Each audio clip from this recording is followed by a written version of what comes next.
Alors, on poursuit ce soir dans l'Épître de Paul aux Romains avec le verset 3 du chapitre 14. Mais juste avant de le lire, je rappelle que Paul adresse une exhortation à bien accueillir ceux qui sont faibles dans la foi. La dernière fois, j'avais mentionné la chose suivante. Faible dans la foi implique un manque d'équilibre dans le discernement de ce qui est essentiel et de ce qui ne l'est pas sur le plan du salut et de la sanctification. Un chrétien est faible dans la foi lorsqu'il entretient des scrupules injustifiés sur des questions d'importance secondaire. Alors, je ne sais pas si vous avez déjà rencontré des chrétiens qui décident, par exemple, de creuser un sujet un petit peu pointu. Je vous donne un exemple. Est-ce que Jésus est vraiment mort le jeudi ou le vendredi? Il y en a qui pensent que c'est le jeudi. Alors, il y en a qui vont étudier ça pendant 6 mois, 8 mois, ils vont tout creuser ça. Puis là, ils arrivent à la fin, puis ils mettent ça au centre de leur foi. Puis là, si on se, il faudrait que le pasteur se tape tout ce que le gars a lu. Euh, Puis deux, donc pour eux, ils mettent ça au centre, puis c'est comme s'ils mettent ça, ils ont tellement à cœur le point qu'ils ont étudié, qu'ils en font un point de ce qu'on appelle un, un critère de communion. Oh, puis il y en a qui vont dire, ben là, finalement, mon Église est pas correcte de pas adhérer à ça, puis ils vont quitter. Alors, donc, je répète, après cet exemple-là, un chrétien est faible dans la foi lorsqu'il entretient des scrupules injustifiés sur des questions d'importance secondaire. Fait qu'on parle pas de la Trinité ici, on parle pas du salut par la foi seule, de la justification, ni du retour de Jésus-Christ. Ça, c'est des choses euh, centrales. Mais il y a des choses qui sont secondaires.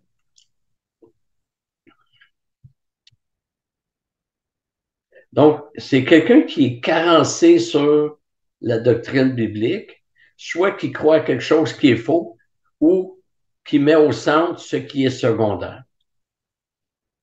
Mais il y a un problème d'affermissement puis de maturité là-dedans. Dans le contexte de Romain, il s'agissait probablement d'un juif converti qui avait encore des scrupules concernant le fait de manger de la nourriture non cachère ou de travailler le samedi. Pour lui, c'était central. Le verset 3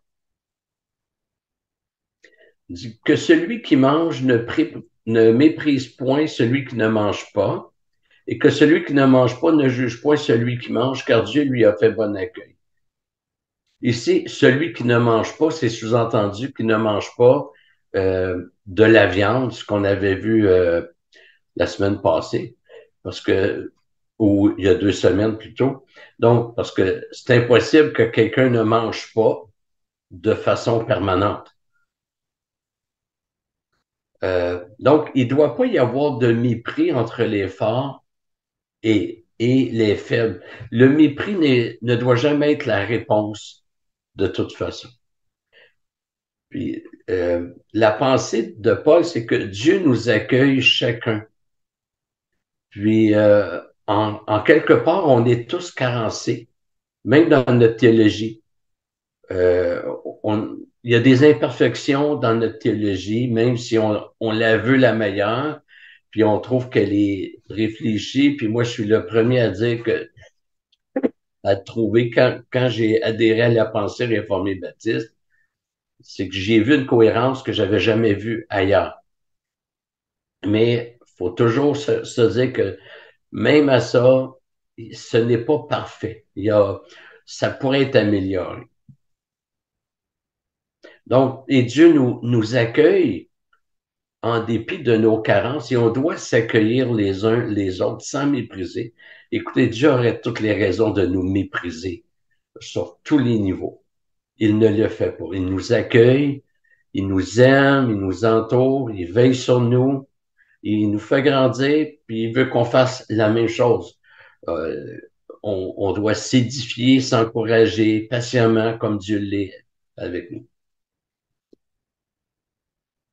Donc, dans le contexte, les forts sont ceux qui avaient compris que le chrétien peut jouir de la nourriture donnée par Dieu, mais ils pouvaient être tentés de mépriser les faibles, ceux qui s'abstenaient pour des motifs de conscience. Alors, le paradoxe, c'est que celui qui est fort euh, diminue l'autre parce que l'autre est faible, mais en diminuant l'autre, le fort se diminue. Autrement dit, il devient encore plus méprisable du fait qu'il méprise. Alors, c'est pas une bonne idée.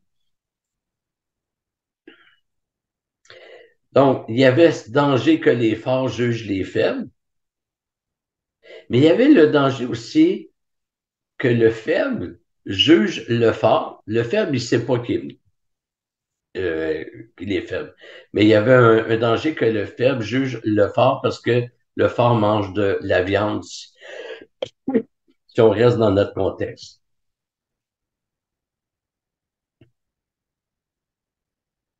Verset 4. Qui es-tu, toi, qui juges un serviteur d'autrui? S'il se tient debout, s'il tombe, cela regarde son maître. Mais il se tiendra debout car le Seigneur a le pouvoir de le soutenir.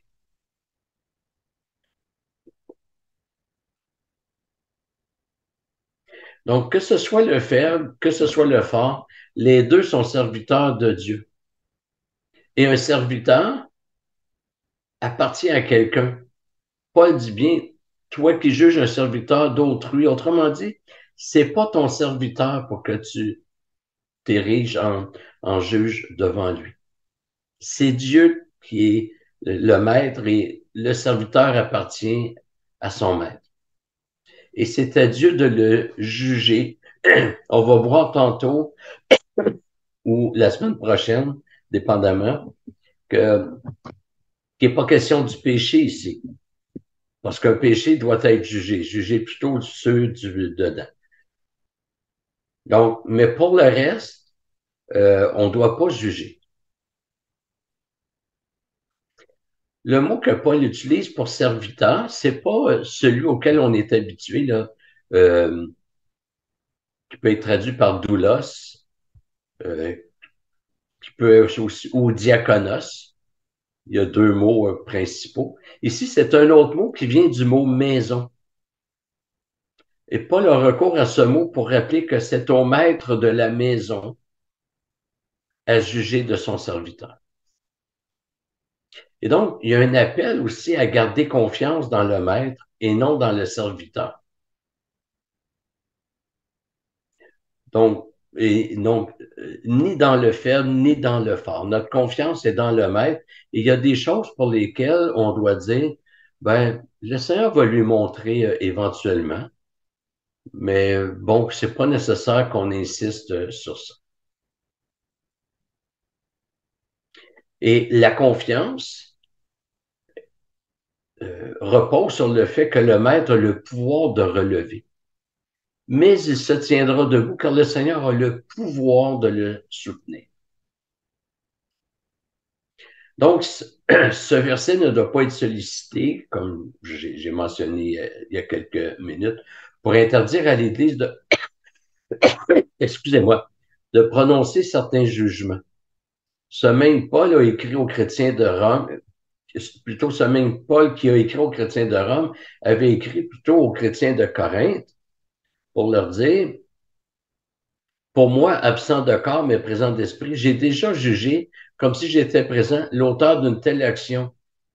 Et l'action ici, c'est un homme qui participait aux activités de l'Église, mais qui commettait une immoralité assez honteuse, c'est-à-dire qu'il il prenait la femme de son père, on présume que c'est la deuxième femme, ou son père était polygame, là, c'est pas précisé, mais donc, il avait péché et ici, Paul, il dit ça, je l'ai déjà jugé. Et au verset 12 et 13, Il dit, qu'ai-je en effet à juger ceux du dehors? N'est-ce pas de ceux du dedans que vous êtes juges? Ceux du dehors, Dieu les jugera.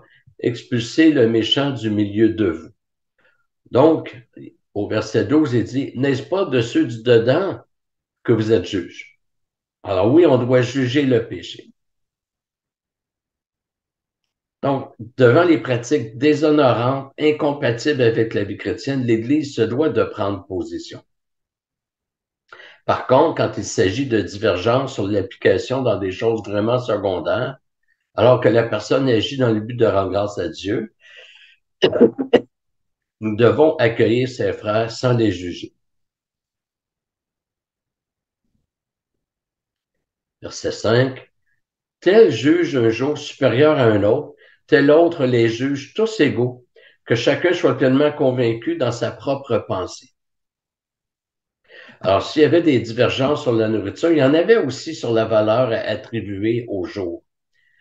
Alors, encore une fois, les plus grandes probabilités, c'est qu'il s'agissait de Juifs qui voulaient honorer certains jours, probablement les sabbats et les fêtes reliés à la disposition mosaïque. Donc, j'ai déjà enseigné sur la loi, alors je ne reviendrai pas sur tout ce que j'ai déjà dit. Mais pour l'instant, je vais simplement dire que nous devons distinguer entre le sabbat créationnel, un jour sur 7, et les sabbats mosaïques, comme la mise en repos de la terre à chaque 7 ans. Le jubilé après cette tranche de 7 années, soit 49 années, l'année suivante, la 50e année, était le jubilé. Donc, tous ces sabbats-là faisaient partie de la disposition mosaïque, mais si on regarde bien dans les 10 commandements, le quatrième commandement, Exode 20, versets 8 à 11, il est question juste du sabbat créationnel. Comme quoi la loi morale de Dieu, la loi morale éternelle de Dieu, c'est le sabbat à chaque semaine. Donc, c'est un appel à être patient les uns envers les autres, comme le sang l'est envers nous. Comme je vous ai déjà dit, le Daniel Durand de 2023 n'est pas d'accord, surtout avec le Daniel Durand de 2010. Excusez-moi, je suis vraiment désolé. Mais Dieu a été patient avec moi, puis on grandit comme ça. Verset 6. Celui qui se préoccupe des jours s'en préoccupe pour le Seigneur. Celui qui mange, c'est pour le Seigneur qu'il mange, car il rend grâce à Dieu. Celui qui ne mange pas, c'est pour le Seigneur qu'il ne mange pas, il rend aussi grâce à Dieu.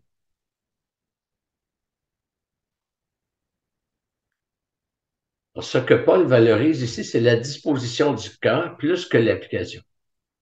Celui qui ne mange pas, il le fait pour le Seigneur, puis celui qui mange, il le fait pour le Seigneur.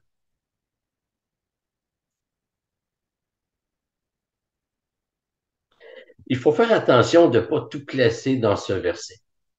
Par exemple, dire que celui qui vient à l'Église le fait pour le Seigneur et celui qui reste couché le fait aussi pour le Seigneur.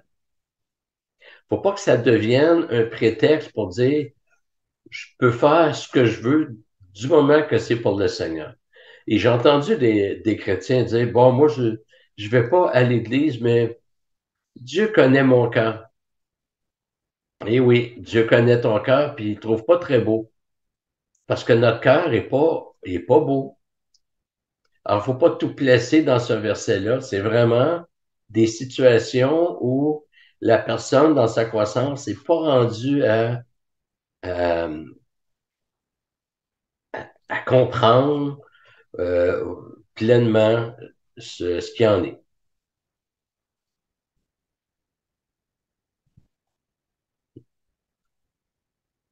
Donc, dans ces questions-là, il y a comme une opposition entre la loi mosaïque pour l'un et la liberté chrétienne pour l'autre.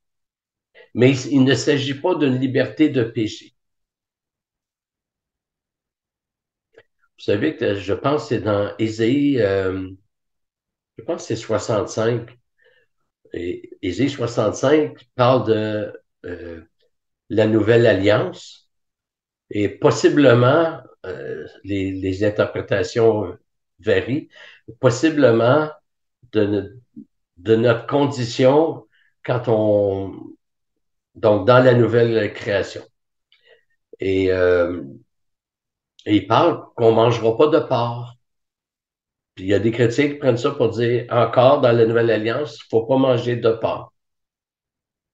Alors moi, je ne me rallie pas à cette pensée-là, à cette interprétation-là d'Ésaïe 65, mais une personne qui croirait ça, il faudrait dire, ouais, on la respecte. Là.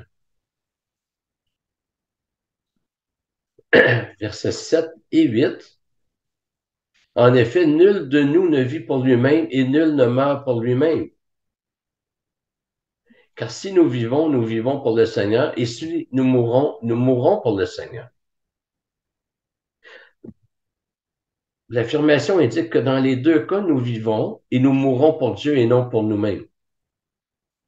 La norme dans une relation serviteur-maître, comme le verset 4 nous avait préparé, est que le serviteur vit pour son maître et non pour lui-même. Ce qui implique que si je vis pour moi-même, je rejette en pratique cette relation. Je ne dis pas que Dieu coupe la relation, mais je porte atteinte à la relation. Et le verset 8 a tout pour nous encourager. Il est capital dans la composition du salut. Que nous vivions ou que nous mourions, c'est pour le Seigneur. Donc, on doit vivre pour le Seigneur et on doit mourir pour le Seigneur.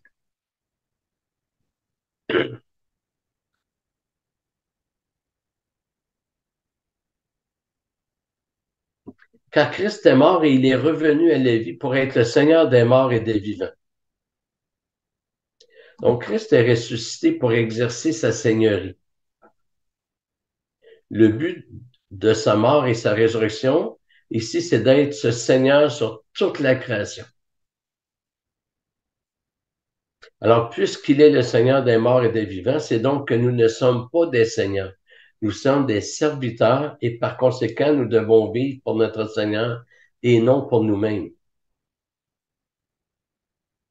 Alors, si on peut voir une certaine liberté et une patience sur le cheminement des plus faibles, il y a quelque chose qui est pas négociable, c'est que celui qui se dit chrétien, autant le faible que le fort, il doit vivre pour le Seigneur. Donc, c'est pas une faiblesse d'égoïsme, c'est une faiblesse de compréhension, de cheminement, où la personne n'est pas rendue à une pleine compréhension de ce que représente la liberté chrétienne. Et là, Paul pose la question, mais toi, pourquoi juges-tu ton frère? Ou toi, pourquoi méprises-tu ton frère? Nous comparaîtrons tous devant le tribunal de Dieu.